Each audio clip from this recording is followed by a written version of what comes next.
আজ দেশের 15টি প্রেক্ষাগৃহে মুক্তি পেয়েছে নির্মাতা মোস্তফা সরোয়ার ফারুকীর 840 ডেমোক্রেসি প্রাইভেট লিমিটেড।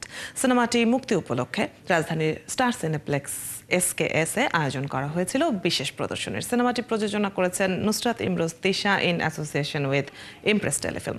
840 নিয়ে দর্শক ও সিনেমাটির কলাকুশলীদের সাথে কথা বলেছেন সহকর্মী বুলবুল আহমেদ জয়। সিনেমা 840 ইতিমধ্যে হয়ে গেল সিনেমাটির বিশেষ প্রদর্শনী দেখার পর সিনেমাটি যারা দেখেছেন তারা কিন্তু ইতিমধ্যে বের হয়ে এসেছেন।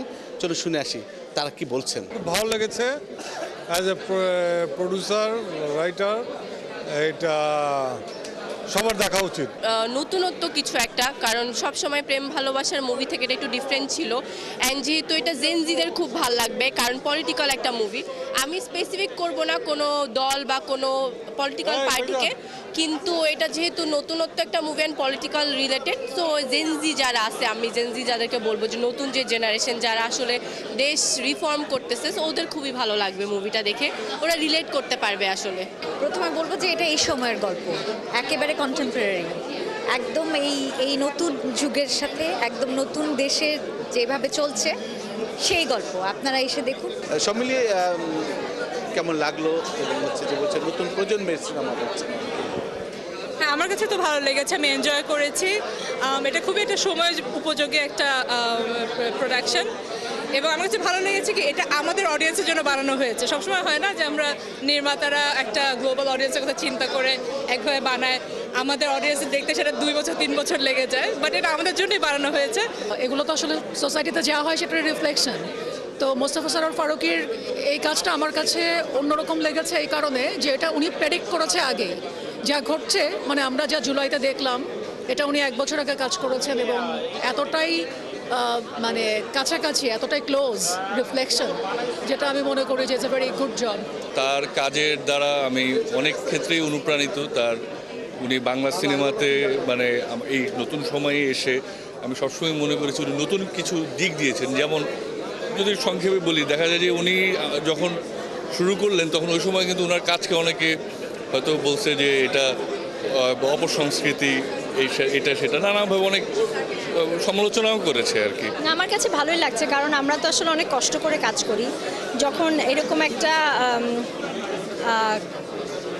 মানে ক্রিটিক্যাল ভালো কন্টেন্ট নিয়ে কাজ করি, তখন সেটা দর্শকদের জন্য কাজ করি, এবং দর্শকরা যখন পছন্দ করে দেখে হলে, তখন এই কষ্টটা সার্থক হয়ে যায় এবং ভালো লাগে, এবং ইন্সপায়ার হয়ে যায় ফিউচারে যেন আরও ভালো কাজ করতে পারি। সিনেমার গল্পটা অনেকেই বলেছে বা বিষয়বস্তু বলেছেন, নিজের অভিনয়টা নিয়ে বলেন।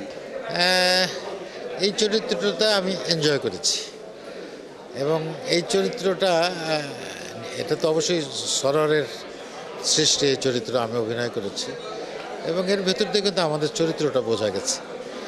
আমাদের বাংলাদেশে আমাদের শুধু বুদ্ধিজীবী না, আমার ক্যারেক্টারটা ছিল বুদ্ধিজীবী, পেশাজীবী, রাজনীতিবিদ, রাজনৈতিক বিশ্লেষক, আমাদের এই যারা টকশোতে যারা টকার, আমাদের বেশিরভাগই চরিত্র কিন্তু এইটা সময় সুযোগে সে রং বদলায়। সিনেমাটা আমার অসাধারণ লেগেছে এই কারণ এই ধরনের পলিটিক্যাল স্যাটার এই প্রথম বাংলাদেশে, এবং খুবই কন্টেম্পোরারি। এবং আপনি দেখবেন যে ফারুকী ভাইয়ের যে গল্প বলার যে তার যে স্টোরি টেলিং, সেটা আমরা তো জানি, দেখেছি, এবং এই সিনেমাটাতে আপনি কন্টেম্পোরারি ইস্যুসগুলোকে যেমন অ্যাড্রেস করা এবং এন্টারটেইনিংভাবে দর্শকের কাছে যে উপস্থাপন করা। সো আপনি সিনেমাটা যখন দেখতে বসবেন আপনার শেষ করে আসলে উঠতে হবে। এই আমরা সবাই এতদিন ওয়েট করছিলাম, আমি ওই সময় বলছিলাম যে 420 পর আর এরকম ধরনের একটা গল্প যেন আমরা ওয়েট করছিলাম যে আবার কবে আমরা দেখব এরকম স্যাটার পলিটিক্যাল গল্প। তো ফারুকী ভাই এটা আমাদেরকে আবার দিল, এবং আমরা খুবই ভাগ্যবান যে এটা সিনেমা হলেও দর্শক দেখতে পারবে, আবার OTT-তে দেখতে পারবে, আবার টিভিতেও দেখতে পারবে, শুনতে পাচ্ছি। ফারুকী, যদি বলি যে সিনেমাটি দেখার পর অনেক রকম সংখ্যার কথা বলেছেন, চ্যালেঞ্জের কথা বলেছেন, অনেকটা মনে হলো যে যাদের সাথে কথা বললাম চ্যালেঞ্জ থেকে অনেকটা উতরে গেছেন মনে হচ্ছে। আই এম গ্ল্যাড যে সবার ভালো লাগছে ছবিটা। সবাই বলছেন যে ফারুকী ভবিষ্যৎ দেখতে পারে। না, আমার মনে হয় আমি ভবিষ্যৎ দেখতে পারি, বাট এখানে যেই ঘটনাগুলো দেখানো হয়েছে এটা এরকমই হওয়ার কথা ছিল। মানে যে রাজনীতিটা বাংলাদেশে চলছিল, ওই রাজনীতিটার পরিণতি এরকমই হওয়ার কথা ছিল। কিন্তু সিনেমাটা নির্মাণ করেছেন 1 বছর আগে, তখনকার যে পরিবেশ পরিস্থিতি ছিল সেখান থেকে সিনেমাটা প্রেক্ষাগৃহে আসার একটা তো ভীতিতে ছিলই, একটা বাধা। হয়তো আপনারা শনিবার বিকেল আপনারা যেমন আমরা এখনও দর্শকরা অনেকে দেখতে পারি না, আমাদের দেশের দর্শকরা এমন একটা সংখ্যা ছিল না যে সিনেমাটি হয়তো বা তৎকালীন সরকার হাসিনা সরকার সেটা আটকে দিতে পারে? না, এটা আশঙ্কা ছিল, মানে আমরা তো মোটামুটি এটা জানতাম যে ফ্যাসিস্ট হাসিনার আমলে মত প্রকাশের কোনো স্বাধীনতা ছিল না। এর অনেক ভিকটিম আছে, আমিও ছোট্ট একজন ভিকটিম। ফলে আমরা যখন এটা শ্যুট করি এই আশঙ্কাটা অবশ্যই ছিল যে আমরা এটা দেখাতে পারবো কিনা।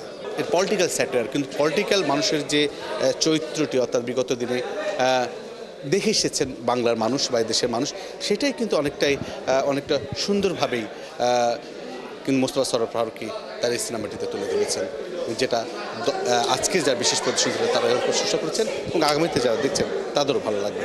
রুহুল আহমেদ জয়, ৭১, ঢাকা।